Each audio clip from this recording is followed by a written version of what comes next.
is February 23rd, 2025. And this week, as we are looking at the 3-year anniversary of the war in Ukraine, and you have the US in this position where it actually is talking about dialogue with Russia, normalization, an end to the war.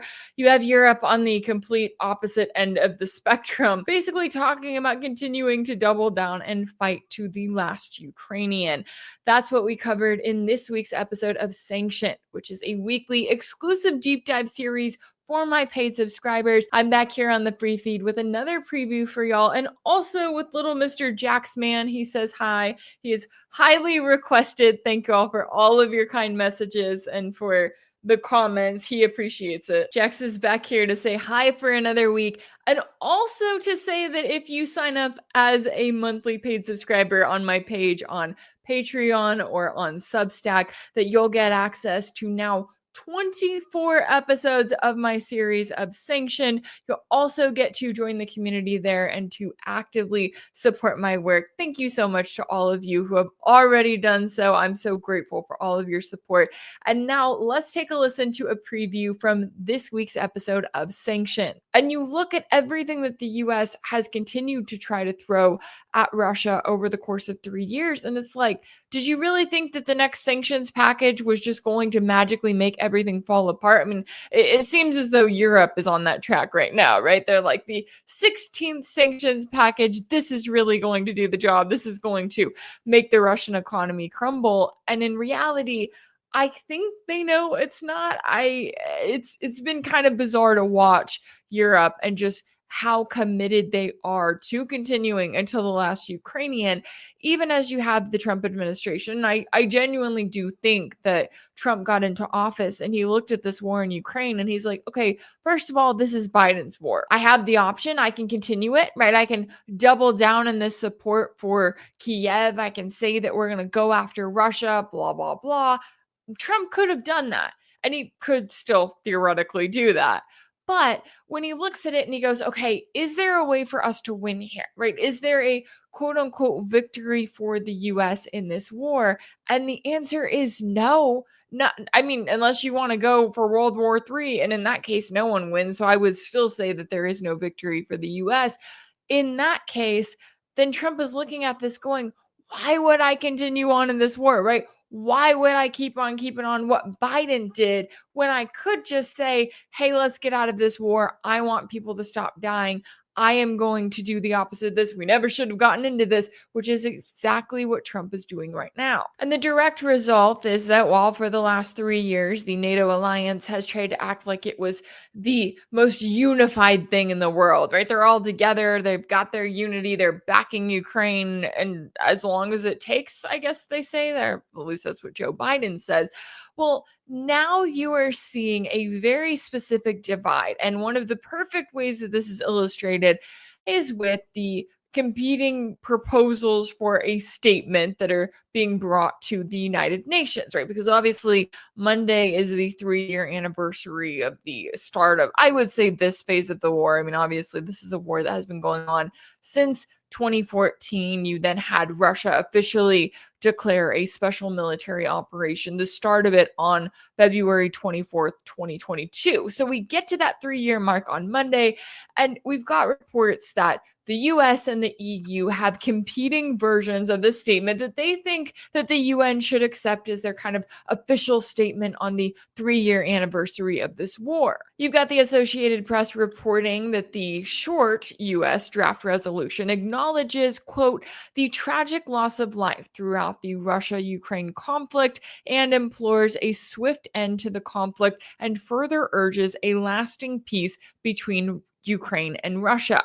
On the other hand, the draft resolution from the EU and Ukraine refers to, quote, the full-scale invasion of Ukraine by the Russian Federation and recalls the need to implement all previous assembly resolutions adopted in response to the aggression against Ukraine. It singles out the General Assembly's demand that Russia immediately, completely, and unconditionally withdraw all of its military forces from the territory of Ukraine within its internationally recognized borders. And it's interesting because the US version does not implicate NATO in the way that it should, right? right? It acts like this is just a conflict between Russia and Ukraine that has gone on for too long and it needs to end.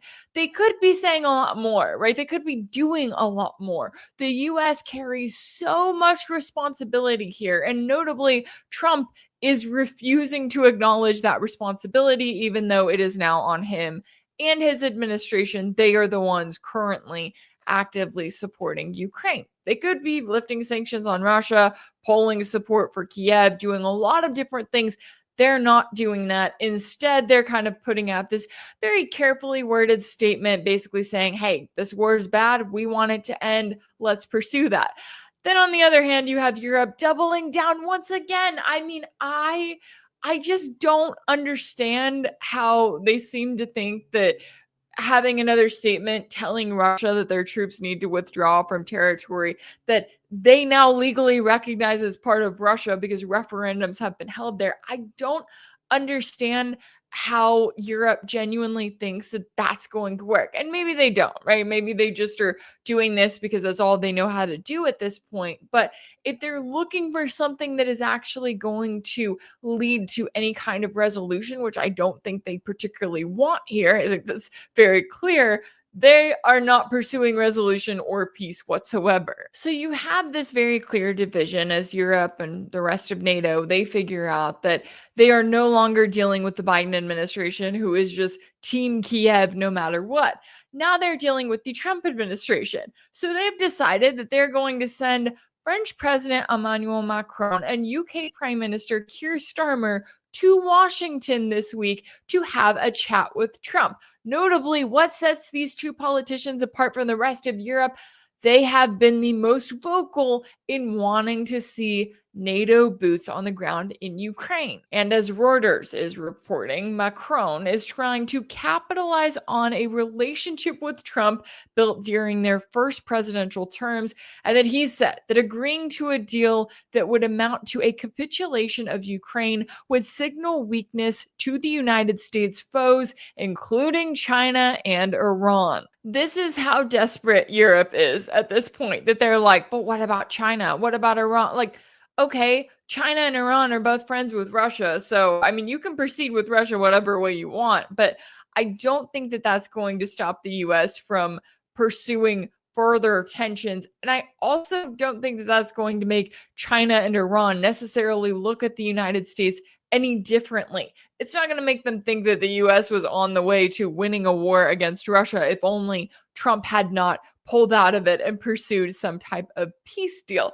Now, on top of that, you've got reports saying that the goals of Macron and Starmer when they go to Washington are to, talk about military guarantees for Ukraine and Europe taking on more responsibility on their end, which that plays directly into Trump's hand. That's what he has been kind of signaling is, hey, Europe, you take control of Ukraine, right? You be responsible for this. Yeah, sure, we'll send some money, we'll send some support, but hey, why don't you guys take on this responsibility since the US has been doing the bulk of the heavy lifting to prop up Kiev's government and military and keep this war going. But it's also important to note here that Trump is not done with Ukraine. He's made that very clear. I have yet to see any talk about him moving to officially pull US support for Ukraine. Instead, his focus has been on this claim that the US needs to get a deal done with Kiev's government to get access to Ukraine's natural resources, in particular, Ukraine's rare earth minerals, which we know that Russia has control of the majority of the natural resources that were in what was pre-2014 Ukraine. So I'm still curious as to how that deal is going to be worked out. But it doesn't change the fact that you have Trump in this position where he's now pursuing a deal in order to justify US support. And Trump told reporters on Friday that his administration is pretty close to striking a deal with Ukraine, saying, quote, it's significant, it's a big deal, but they want it, and it keeps us in that country, and they're very happy about it. Again, Trump is not done with Ukraine. If you get nothing else from this video, let that be the writing on the wall, right? The US is still going to keep providing support for Ukraine.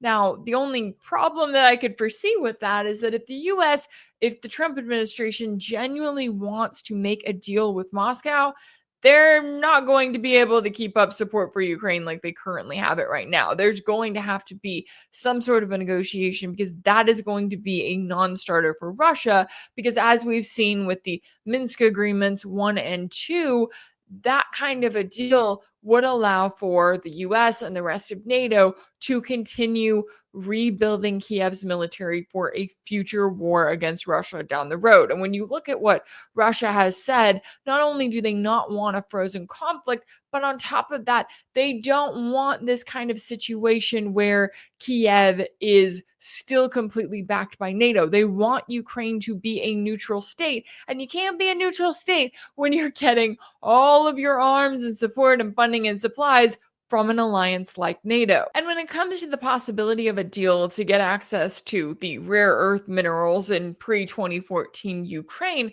Europe's on board with that, right? The EU has no problem with that whatsoever. That's not what is being argued about here. However, it is also important to note that you have some reports out talking about what the EU is currently preparing, and that is for a future war against Russia. As you have Germany's Der Spiegel reporting that NATO is planning to build a pipeline system from Germany to Poland and the Czech Republic to ensure a rapid supply of jet fuel for fighter aircraft in the event of a war with Russia. It's yet another reminder that this entire time, going back decades really, the NATO alliance and its existence, it has always been the aggressor. And yet it's always accused Russia of being the aggressor. In fact, if you want to learn anything about NATO, or if you want a rule of thumb when it comes to the NATO alliance, look at it and say, okay, what are they accusing Russia of doing? Because that's what they're actually doing. And if you want to catch that full episode, it's available right now for my paid subscribers over on my page on Substack. That's rachelblevins.substack.com. It's also available on my page on Patreon. That's patreon.com/rachelblevins. Those two pages are also where you will find all of my videos ad-free. If you're sick and tired of watching ads and want to check out an alternative, you can find everything there. As always, thank you all so much for all of your support. Jack says that he hopes you have a great day. He is ready for his nap and ready to get back to his nap, I should say, while I edit this video. Thank you all so much, and I will see you next time.